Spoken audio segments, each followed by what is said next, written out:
All right, let's try a little thought experiment. When I say the birthplace of America, what's the first thing that comes to mind?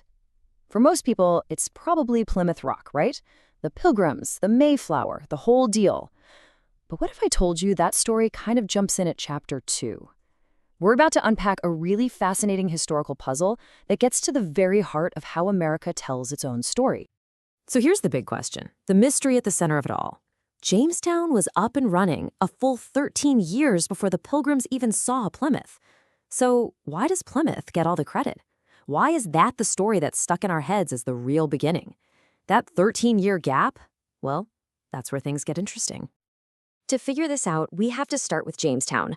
We need to go back to 1607 and see what it was really all about. And here's the first surprise. This wasn't some noble quest for freedom.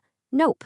This was a business venture, a high-stakes, for-profit startup with one goal in mind: make a lot of money. Yeah, you heard that right. Jamestown wasn't founded by a king or a government. It was founded by something called a joint stock company, the Virginia Company of London. You can basically think of it as the 17th century version of a tech startup. A bunch of wealthy investors in England threw their money together, hoping to get a huge return from finding gold or timber or maybe even a new trade route to Asia.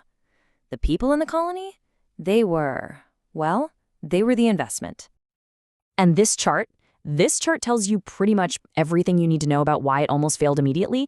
Just look at the breakdown of the first settlers. 50%. Half of them were gentlemen. Now, these were guys with high social status who had probably never done a day of hard labor in their lives. It's like trying to build a house with a team of 50 project managers and only a handful of carpenters. It was a disaster waiting to happen.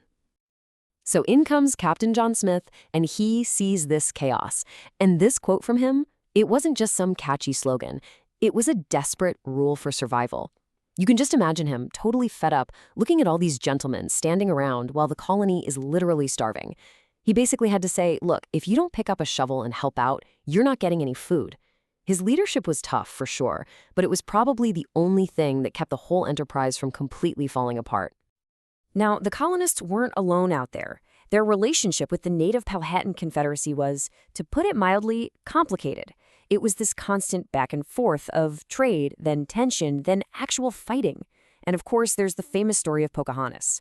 While the whole saving John Smith's life thing might be a bit of a legend, there's no question that the help from her and her people, especially the food they provided, was absolutely critical in getting the colony through the horrifying, starving time. So let's recap. The business venture is failing. They haven't found any gold. People are dying. It's a mess. Their salvation, their ticket to survival, came from a plant that their own king, King James I, absolutely despised. He wrote entire pamphlets about how disgusting he thought tobacco was. And yet, it was about to become Jamestown's gold. And this chart just shows you how insane it was. Look at that growth. It's not just growth, it's an explosion. From one tiny shipment in 1612, it skyrockets to 15 million pounds a year just a few decades later. Tobacco saved the Virginia Company from going bankrupt, no doubt. But it also locked the colony into a future that depended on this single cash crop, and, tragically, on the institution of slavery to farm it. Okay, so let's shift gears. Let's fast forward 13 years from Jamestown's messy corporate start. The Pilgrims land at Plymouth. And if Jamestown was the story of a startup, Plymouth was something totally different. It was the story America wanted to tell about itself. Not about profit, but about purpose. You see, the Plymouth story just had all the right ingredients for a national myth. It was about families searching for religious freedom, not investors looking for a return. It was a story about grit and determination in the face of brutal hardship. And the cherry on top, it had the first Thanksgiving, this simple, powerful image of peace and cooperation. It was, a perfect story to teach in schools. So now we have our two origin stories on the table. One is gritty, commercial, and complicated. The other is clean, idealistic, and inspiring. Now we can finally get back to our original question. Why did America choose Plymouth? I mean, when you lay them out side by side like this, it's pretty obvious, isn't it? From a branding perspective, it's a no-brainer. Jamestown's story is messy. We're talking corporate greed, starvation so bad people resorted to cannibalism, and a history that's tangled up with violence and slavery from the very beginning.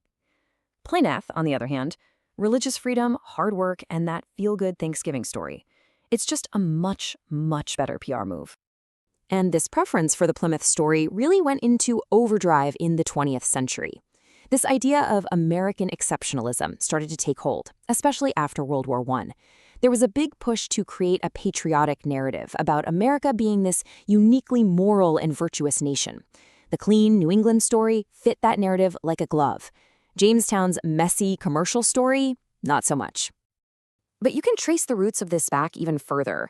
Right after the Civil War, there was a cultural battle for the soul of America. Northern writers and historians really pushed the Plymouth story.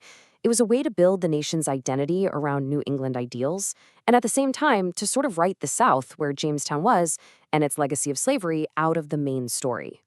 So, case closed, right? Plymouth just had a better story, and it won the culture war. But hold on, there's one more massive twist to this story.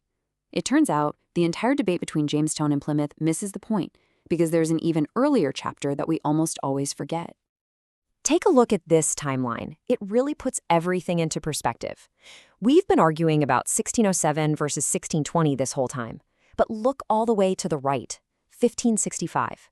That's when the Spanish founded St. Augustine in what is now Florida. That's 42 years before Jamestown. It's the oldest continuously lived-in European settlement in the U.S., and it almost never makes it into the conversation. And that's really the final takeaway here. Our traditional origin story isn't just a choice between two English colonies.